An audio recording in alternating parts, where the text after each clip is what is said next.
Hey everybody, welcome to the hashtag Celebrate Columbus show. My name is Josh Burnett, and on today's episode we talk with CSA Lincoln principal Brett Findley.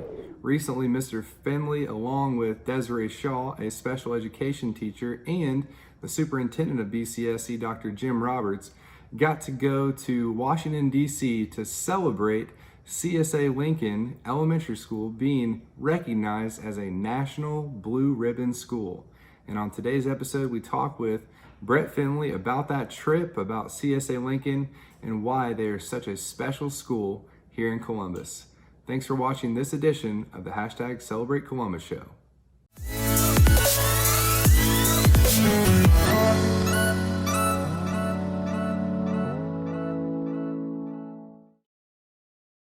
Well, thank you so much, Brett, for joining us on this episode of Celebrate Columbus. I'm excited to introduce you to those who might not already know you, and also just to celebrate you and your school and everything that you offer for our community.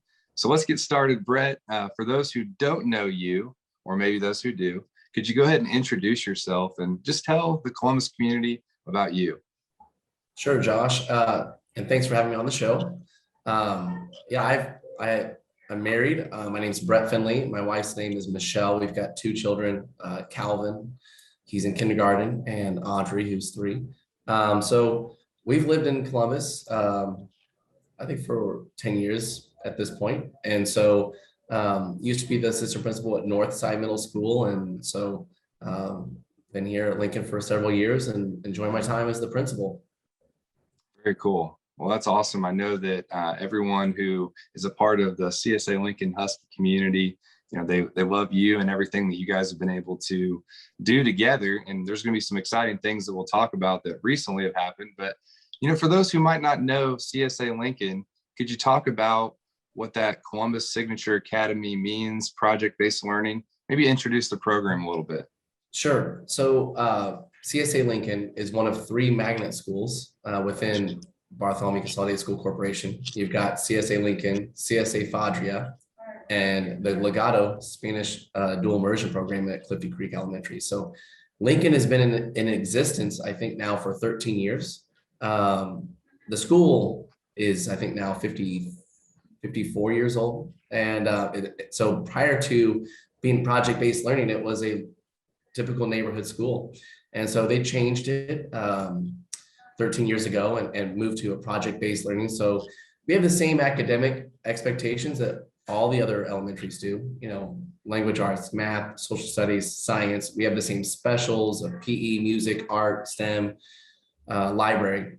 The difference is we also incorporate those Indiana academic standards into projects. So, for example, 6th grade, I always love to tell this story. 6th grade project, they always do one around landforms at the beginning of the year. So science, but they'll have people come from one of the local colleges, professors, and come talk to them about that. And they actually go in the process of creating their own landform. They get to choose. So there's a lot of choice involved in PBL, student ownership.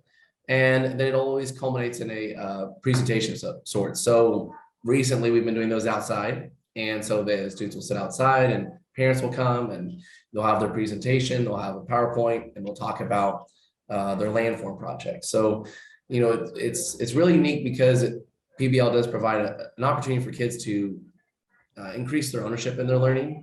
Also gives them an opportunity to kind of branch out, try new things. And so we just noticed that kids love having those opportunities for high level of engagement, hands-on. So that's a little bit about the program. It's K-6, just like everybody else.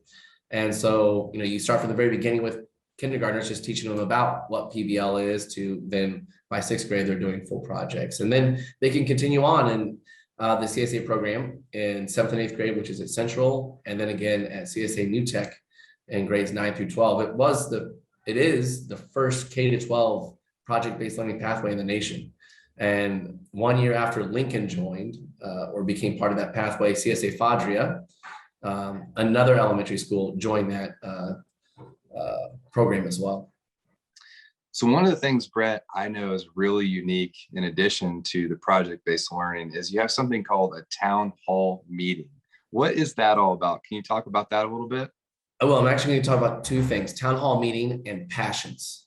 Those are Okay, also great. pretty unique to our school, and they both happen on Fridays. And so at 8 o'clock in the morning, we have two groups. We'll bring our K-3 students together into the gym, and we'll bring out at 8:30. We'll bring our grades 4 through 6, and parents will come sit in the back. And each week, one class on a rotating basis is responsible for presenting in a town hall meetings format. So you'll even have kindergartners up there with a microphone, and they'll have a projector on, and they do the pledge.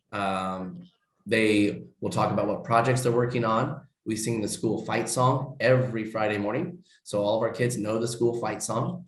And they'll even do some jokes or riddles, and we'll talk about the weather.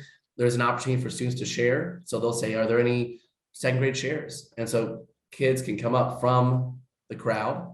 It's all student led. There's just a section for staff announcements. So if I want to join in, I have to wait as an adult, until the staff announcements happen. And one of my favorite things that we started doing a few years ago, and I brought from my college experience, it's called It Seems to Me. And so in grades 4 through 6, two students can debate a topic. It seems to me that, or we should have student lockers, or we should have a longer recess. And so two students will get up and they'll debate a topic. So they each have to have one, opposite sides of the argument. And then the crowd can join in as well. And if well, I feel like this is a good idea. And I've even changed due to, I changed the length of our recess. I made it 5 minutes longer because a couple years ago, I had a group of 6th graders. They went up there, they had data.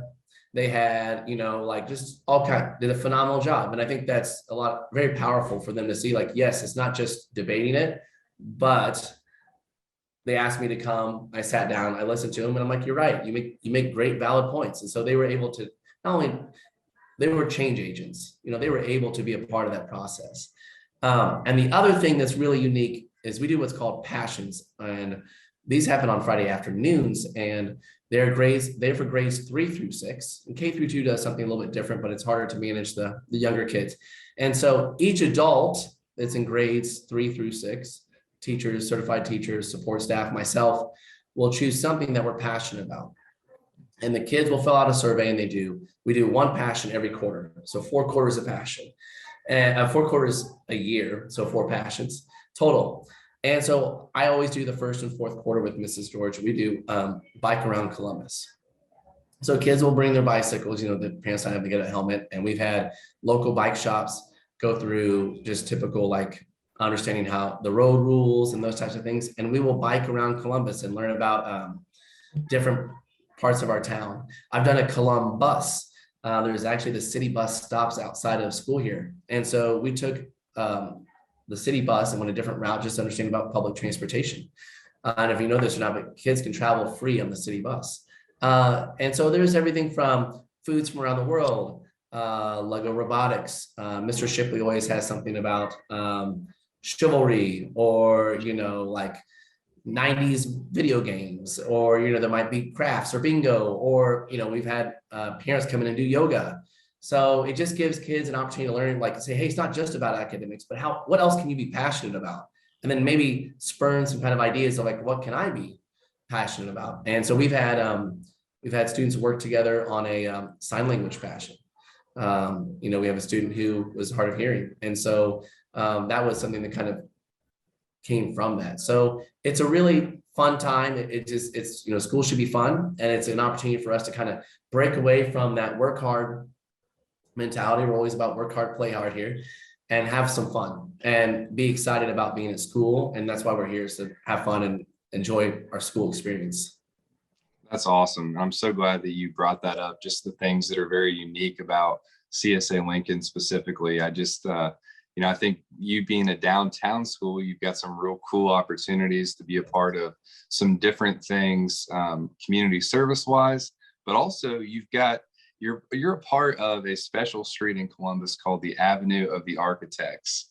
And, obviously the architecture is a big thing here in Columbus, and your school is known for that with Gunnar Burkertz. I think that's how you pronounce his name. Yeah. And he designed your school, and a part of your school that's very unique is your playground. Could you talk a little bit about the history of the playground and then what you were able to accomplish recently, just a few years ago? Could you talk about that? Sure. Yeah. So, as you said, Gunnar Burkitz, when he designed, it's a downtown playground, and the goal is for the playground to be a community program playground as well. And and he had this really intricate design. It included, like an outdoor classrooms or, like benches around the trees, and things happen and budget cuts happen. And so it was a basic playground when we got here. It was in pretty rough shape to say the least. So several years ago, a group of parents and myself, we got together. We said, let's do this. And so we talked with an architect in town, obviously partnered with BCSC, and we came up with this vision of a playground that didn't just have like tools or toys for the kids, but also it has an outdoor classroom. There's meaning behind it. It kind of blends in. And so we started this, I think it was 2 or 3 year process of just, like doing something amazing for our school community. And this involved a lot of grant writing, community support. Oh, the community did such a phenomenal job in being downtown, as you mentioned. That was a big piece of, we were able to go to several of the Heritage Fund and organizations downtown who came in alongside us and made it possible. And so it is called the Linden Project, and really neat. It's got even pour in place that soft surface material. And one of the CSA New Tech high school students actually created that design, which is a really cool piece. Today, the CSA Lincoln playground, I know is, it's a huge community asset, and you were able to use that project-based learning, pedagogy, right? I think is the correct term, that framework that you use every single day. And you had your own project that involved students and parents and community. It was like the perfect expression of what PBL is all about, and really the Columbus community. And so I remember I was glad we got to feature you on a Celebrate Columbus show a while back, and it was just so cool to see what a group of families and a school can accomplish when they do something that's bigger than themselves, right? I mean, that just like, I think that was one of the highlights of, I would say, the last decade for me. I'm just so glad to be able to see quite a bit, Josh. That's saying a lot. It was just awesome. Like, it was so cool. And it was for kids too, right? Like, there's so many things that I think as we get older, we start to we think about like our own family or maybe our job, but a project like this, I mean, it benefits everyone. And so it's really cool. So moving on from the Linden Project to some things that have recently happened, CSA Lincoln has been known for being a very high performing academic school. In addition to that, COVID has really been a hard thing for everyone, and it's affected all of our families in many different ways.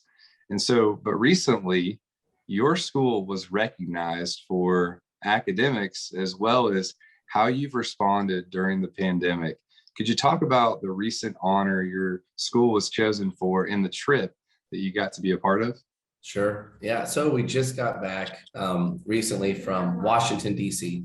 Myself, our superintendent, Dr. Roberts, and one of my teachers, our special education teacher, Desiree Shaw, where we accepted the National Blue Ribbon School Award. And schools can qualify under 2 categories. One's high performance, high academic achievement, and closing the achievement gaps, which means in essence is that we took students who struggle and we're able to get them to perform at a very high level, taking away the fact that whether they're socioeconomic status or, all those different little subcategories that sometimes are kind of identify students, and we got them to outperform what the national average is. And so that's what our school was actually recognized for, was closing the achievement gaps. You mentioned, yes, we have been high performing, but we're actually more proud and more excited about this one. Because that's why we're here, right? Is not just to perform high, but also how do we get those kids, over that hump. And so, so we found out last February that we were nominated by the state of Indiana. They can only nominate 8 schools a year. And so we were nominated. And so I had to write a bunch of essays and just kind of say, hey, this is what we are. And it took me a couple months to write them. And then the Indiana Department of Education reviews it, and then will send me feedback and say, well, we need to know this, or please be more specific on this. And then it goes, once it clears that hurdle, it'll go to the United States Department of Education. They again review it. And then we found out earlier this year that we made it. And of the 8, only 7 of the Indiana schools got to the final hurdle. And so it's a pretty rigorous process. There's only 325 of over 100,000 schools in the United States this year that got the award. And you're right. Yes. One of the really unique things is that we did it during COVID, and I think that was one thing they touched on when we were at the ceremony as well, is that, we not only all those challenges, we still were able to, do what was, do some great things. And I know all schools are trying, and it's really difficult. And so it was exciting, and it was refreshing, and we got to go out there, and Dr. Roberts took great care of us. And my teacher, she'd never been to Washington, D.C. before. So, we did some sightseeing, and we got our plaque. They're going to send us our flag. And so no, we're really excited. It hit me on the plane ride in. It's kind of, how it's just busy weeks. And then I'm like, just get on the plane, and we're flying in. And if you've been to Washington, D.C., if you haven't, everything is all centrally located. So as you're flying into Reagan National Airport, there's Washington Monument. You can see the Capitol, you can see the Lincoln Memorial. And it was just kind of hit me at that moment, like, man, we're coming to our nation's capital to receive an award. And then to be in a room where 2 tables over is Hawaii. There are 2 schools. There was a U.S. A military installation in Belgium. They received an award. They're there, and so then, and it was unique because right down the street from us in Brown County, Van Buren also received the award for the same category. They're sitting across from us. And so just to be around those people and realize we're there and just like soak it in for a second, it was it was, as I kind of told my wife, I spent a lot of my life, focusing on athletic achievements because I was much more sports oriented. And for it to be an academic, I was totally geeked out. I loved it. I've never been prouder to be a part of something. It was just a really cool experience. And so I don't know what else to say than that. I was super happy and a lot of fun. And I was a little exhausted afterwards because it's a big turnaround, my voice, but it's been great.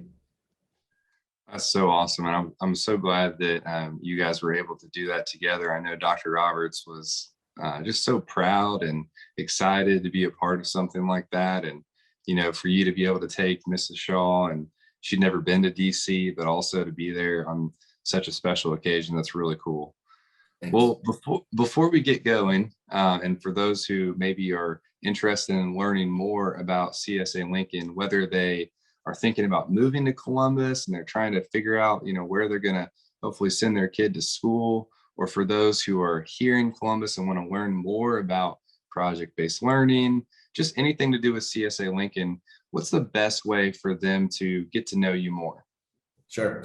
Well, first, let me put a plug for BCSC real quick and just say you can't miss. There's a lot of, there's great elementary schools out there. I'm really proud to be part of. I am CSA Lincoln's principal, but I'm part of BCSC, and I'm proud of our school district. For Lincoln, you can check out our website. A lot of people look at our Facebook page. I did a tour yesterday, Josh. I give a lot of tours to 4-year-olds and their parents, and I was giving a tour to a 4-year-old and their parent yesterday, and we were talking about, well, how can we follow up after the tour? And she's like, yeah, I already follow your Facebook page. And I'm like, well, so she doesn't even go to school here, but she's following, and a lot of people do. And you can see a lot. I think you can see a lot about our school culture from our social media. But if they want to find out more, our school website is up. You can stop by school. You can shoot me an email.